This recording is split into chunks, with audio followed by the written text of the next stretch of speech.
All right, well, in just a few hours from now, the U.S. is promising that big escalation in its tariff war with China. It was a mistake for China to retaliate. The president, when America is punched, he punches back harder. That's why there will be 104% tariffs going into effect on China tonight at midnight. But the president believes that she and China want to make a deal. They just don't know how to get that started. And the president also wanted me to tell all of you that if China reaches out to make a deal, he'll be incredibly gracious, but he's going to do what's best for the American people.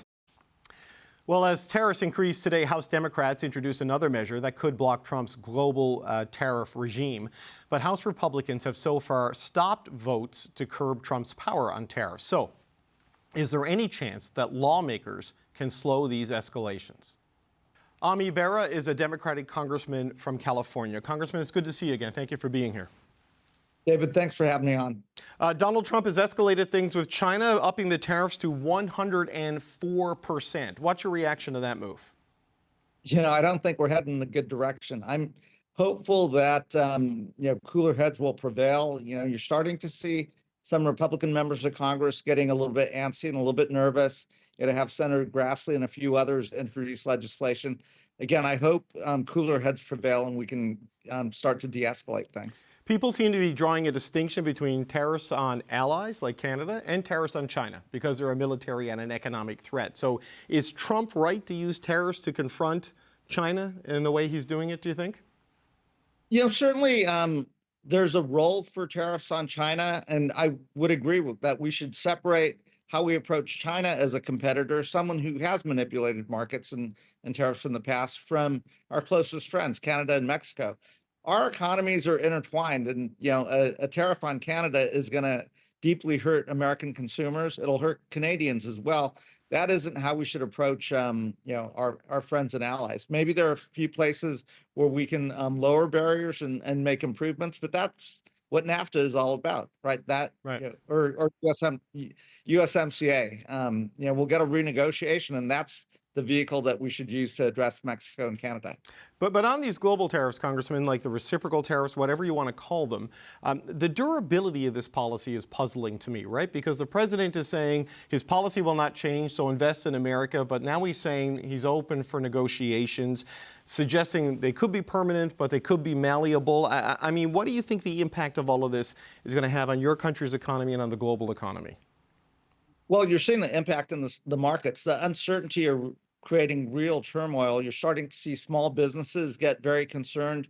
I was with ambassadors from around the world yesterday, and they were asking, well, we've got products that are en route to the United States. Are those products going to be taxed when they arrive in the United States? And I can't answer that question. It's the uncertainty and how the president is going about addressing trade imbalances that is really rattling not just the United States, but global markets as well. So you said some Republicans are getting jittery, but I don't know if they're jittery enough to take action at scale. I mean, we've seen some people breaking ranks with the president, but, House Democrats, you've got another measure to block tariffs today, but Mike Johnston, the speaker, is probably not going to let that get to a vote, who knows? Or the president is even threatening to veto anything that comes to him, limiting his power to use emergency declarations on tariffs. How do you get around all of this?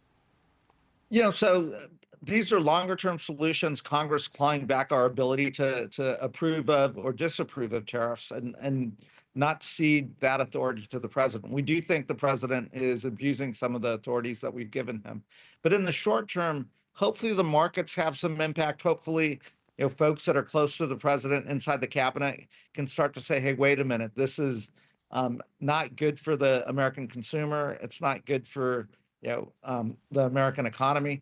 The president won on the back of saying he would lower prices, he'd get inflation under control. We're seeing the exact opposite happen. So hopefully many of his supporters are going to say, hey, wait a minute, this isn't what we voted for. But if Congress somehow finds the critical mass to do this, which is difficult with the Republican control of the House of Representatives and with Speaker Johnson there, if the president vetoes it, it comes back and you need a 2/3 or 60%, right? Like because of your system, like that seems a very difficult task to try to achieve.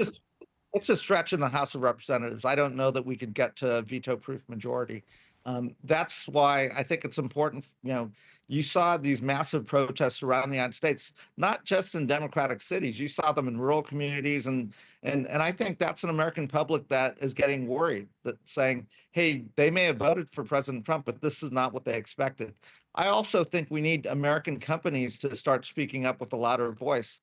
I know that they're obviously a bit afraid of the president. He's been shown a level of retribution when people speak out against them. But again, this is damaging their bottom line as well. But what's your sense with your Republican colleagues? I know veto-proof majority is one thing, but this has been the question throughout this entire ordeal: is when are the Republicans going to sort of assert themselves? Because it's very much a party that has been captured by Trump. Do you see any signs of them throwing off those sort of shackles right now?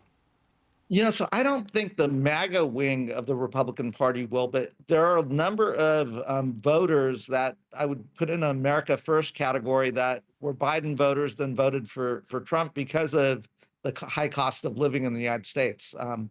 Trump said he was going to address that. I think these tariffs are having the exact opposite effect, and we need those voters to start speaking up, maybe directly to their members of Congress, but also for President Trump to start to feel some of that heat.